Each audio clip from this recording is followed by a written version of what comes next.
गेहूं चावल की बोरियों में घर का सूखा और गीला कचरा भर के घर की छत पे ही गर्मियों के सब्जियों वाले बीज लगाएं।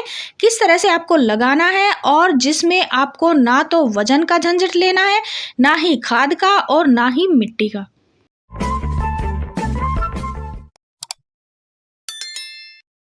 नमस्ते फ्रेंड्स, कैसे हो आप सब। आई होप आप अच्छे होंगे, मैं भी ठीक हूँ। देखिए, ये है घर का कचरा, सूखा और गीला। मटर के छिलके मैंने सुखा रखे थे, कुछ गीले भी हैं। और जितना भी आपके घर में कार्डबोर्ड, बेकार का अखबार पड़ा हो, जितना भी आपके साफ सफाई में कचरा निकला हो, और गेहूं चावल की बेकार की बोरियों को आप ले सकते हैं।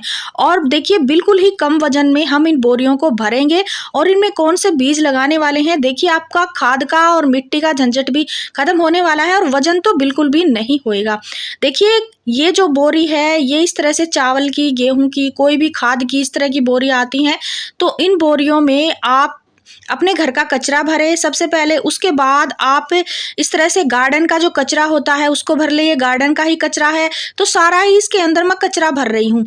और देखिए, आपको कोई झंझट नहीं लेना है, आपकी खाद भी बनती रहेगी और आपके जो भी सब्जियां हम लगाएंगे, बीज उगाएंगे, वो भी आराम से बढ़ते रहेंगे, अपने आप ही खाद लेते रहेंगे, यानी पोषक तत्व उसको अपने आप ही मिलते रहेंगे।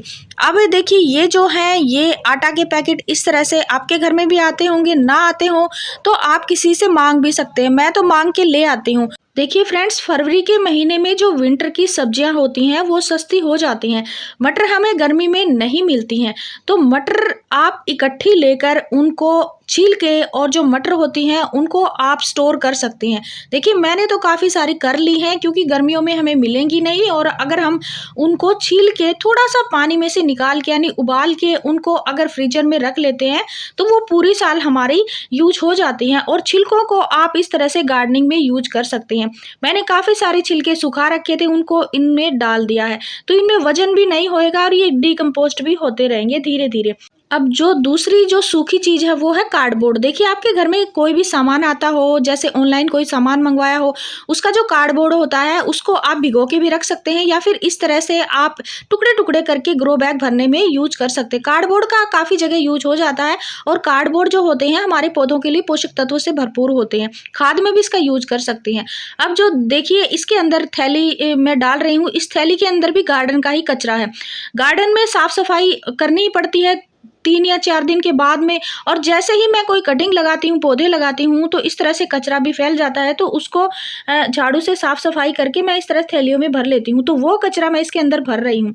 तो देखिए, कोई हमने मिट्टी नहीं खरीदनी है, कोई हमने खाद नहीं खरीदनी है, सिर्फ घर का कचरा आप इन ग्रो बैग में भर के, देखिए गमलों का भी झंझट नहीं लेना है। और ये इस तरह से जो ग्रो बैग होते हैं, ये घर की छत के लिए हल्के भी होते हैं, और गमले में तो काफ़ी सारा वजन होता है। अब ये देखिए फ्रेंड्स, अगर आपके पास गोबर की खाद है तो आप गोबर की खाद इसमें ज़रूर ऐड करें, थोड़ी सी इसमें डाल देंगे। और ये जो खाद है ये मैं कहीं से लेके आई हूँ, और इस खाद को मैं थोड़ी सी ऊपर से लेयर लगा रही हूँ। और फ्रेंड्स, इस खाद के अंदर केचुए भी हैं, तो केचुए हमारे जो भी किचन वेस्ट है उसको खाते रहेंगे और वर्मी कंपोस्ट बनाते रहेंगे।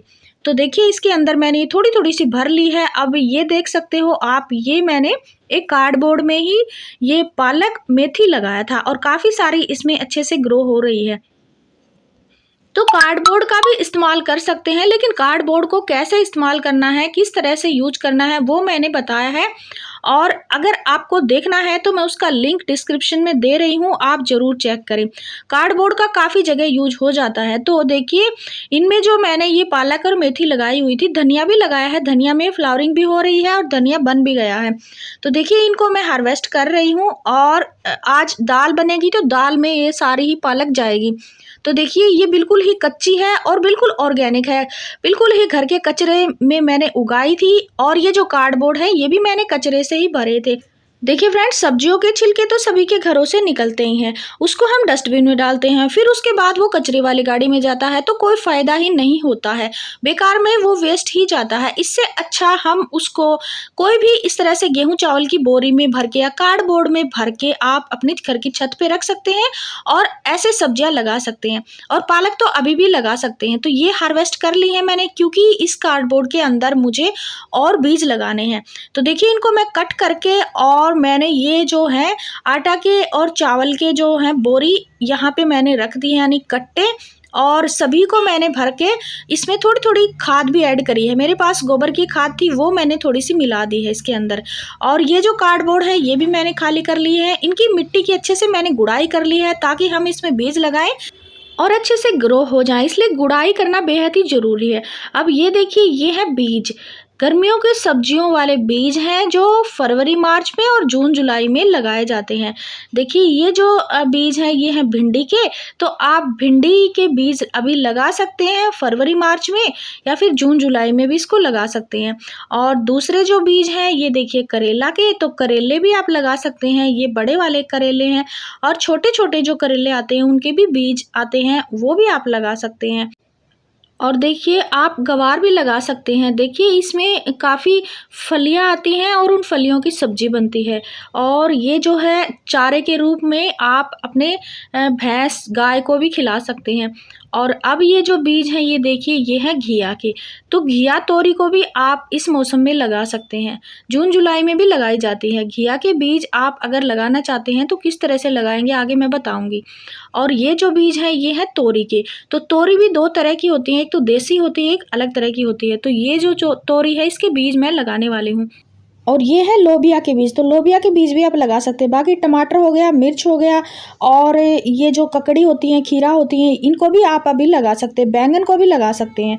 तो देखिए इन बीजों को मैंने भिगो दिया था रात में, और देखिए लोबिया के बीज ये अंकुरित भी हो गए हैं। इस तरह से भिगोने के बाद अगर आप बीज लगाते हैं तो जल्दी से अंकुरित हो जाते हैं, यानी लग जाते हैं। अब ये जो बीज हैं ये देखिए सहजन के बीज हैं, ये पिछले साल मेरे पापा ने भेजे थे और ये 2 बचे हुए थे, तो मैंने इनको भी भिगो दिया। और ये सभी लोबिया के, तोरी के, घिया के हैं, मैंने ये भिगो दिए थे। तो देखिए कल ही मैंने ये भिगोए थे और आज मैं इनको लगा रही हूँ। बाकी 2 दिन आप भिगो के देखेंगे तो ये अंकुरित हो जाएंगे। और फ्रेंड्स देखिए इस तरीके से भिगो के अगर आप लगाते हैं तो फास्टली ग्रो होते हैं। तो ये मैंने जो इस थैली के अंदर अभी बीज दिखाए हैं वो हैं, और ये थोड़े से पहले के रखे थे, पुराने बीज हैं पिछले साल के। अब देखिए इसके अंदर मैं लगा रही हूँ ये लोबिया। तो इस तरह से आपको लगाना है, 1-1 इंच तक आपको इस तरह से गाड़ देना है। देखिए मैं ये पास में ही लगा रही हूँ, और जब ये अच्छे से ग्रो हो जाएंगे, थोड़े से बढ़ने शुरू हो जाएंगे, तो मैं इनको अलग अलग जगह पे भी रिपोर्ट कर सकती हूँ। तो इस तरह से आप लगाएं ताकि आपके 4 या 5 तो ज़रूर उगे।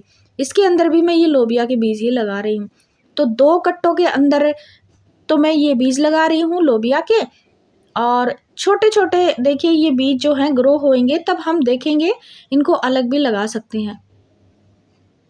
तो 1-1 इंच तक इनको ऐसे दबाना है। अब जो दूसरा अपना कट्टा है यानी बोरी है, उसमें मैं लगाऊंगी ये तोरी वाले बीज। तो देखिए ये जो हैं ये बीज हैं तोरी के, तो इन तोरी वाले बीजों को भी आप ऐसे चुबो दें मिट्टी के अंदर, ऐसे गाड़ना है आपको 1 इंच तक, ज़्यादा गहराई तक नहीं ले जाना है। और ऐसे गाड़ने के बाद थोड़ा सा मिट्टी ऊपर आपको डाल देना है। और देखिए फ्रेंड्स ये जो बीज हैं ये तोरी के मैं 2-2 कट्टों में लगा रही हूँ। और घिया के लिए तो मेरे पास एक बड़ा सा ग्रो बैग है, उस ग्रो बैग को किसी ने ऑनलाइन मंगवाया था और उन्होंने मेरे को फ्री में दिया था। तो 2 है मेरे पास, एक में मैंने मिर्च लगा रखी हैं और उसके अंदर मैंने मैरीगोल्ड के बीज लगाए थे, काफ़ी सारे प्लांट उसके अंदर उगे थे। और ये वाले जो हैं ये कार्डबोर्ड, इसके अंदर मैं ये घिया के बीज लगा रही हूँ। एक बार हमारा जो बीज उग जाए और पौधा जो है हमारा थोड़ा सा बड़ा हो जाए, यानी अगर आपका पौधा 5-7 इंच बड़ा हो गया तो आप उसको निकाल के अलग से भी रिपोर्ट कर सकते हैं, बड़े से कट्टे में, बड़े से ग्रो बैग में भी लगा सकते। फ्रेंड्स आप भी घर की छत पे गेहूं चावल के कट्टे होते हैं या बोरी होती हैं, उनमें घर का ही कचरा भर के, चाहे वो सूखा हो चाहे गीला हो, जैसे कार्डबोर्ड हो गया, और भी बहुत सारी चीज़ें होती हैं जो गमला भरने में काम आ जाती हैं, तो उनको भर के आप अपने सब्जियों के बीज लगाएं और इस तरह से घर पे ही ऑर्गेनिक सब्जियों का फ़ायदा उठाएं। और मार्केट से ख़रीद के ज़रूर लाते हैं, लेकिन वो हमारे सेहत के लिए नुकसानदायक होती हैं। लेकिन अगर आप घर पे ही सब्जियां उगाते हैं, गार्डनिंग करते हैं, तो साथ साथ में किचन गार्डनिंग ज़रूर करें। और ये जो बैग है ये देखिए ऑनलाइन भी मिल जाते हैं, आप ऑनलाइन वाले भी मंगवा सकते हैं, वो भी ज़्यादा महंगे नहीं मिलते हैं। लेकिन फ्रेंड्स ये जो कट्टे होते हैं, जैसे हम चावल लाते हैं, गेहूँ लाते हैं, इस तरह से जो भी हम कट्टे लेके आते हैं वो भी हमारे कचरे में ही जाते हैं, कोई काम का नहीं होता है। देखिए उसका इस्तेमाल भी काफ़ी जगह हो जाता है। अगर आपको गेहूँ चावल के कट्टों का इस्तेमाल भी और अलग तरह से देखना है तो आप जुगाड़ू पिंकी पे विजिट ज़रूर करें। इस तरह से बचे हुए जितने भी बीज थे मैं इस ग्रो बैग में लगा रही हूँ। फ्रेंड्स घर के टमाटर के बीजों से ही मैंने टमाटर के पौधे भी तैयार कर लिए हैं, वो भी आटा के पैकेट में, खाद के पैकेट में। तो देखिए इस तरह से मैंने कचरे में ही ये पौधे लगाए हुए हैं, काफ़ी बड़े-बड़े हो गए हैं, फ्लावरिंग भी शुरू हो गई है और इनमें टमाटर भी लगने शुरू हो जाएँगे। तो आप भी ऐसे लगा सकते हैं और वीडियो अच्छा लगा हो तो वीडियो को लाइक, शेयर एंड सब्सक्राइब करें।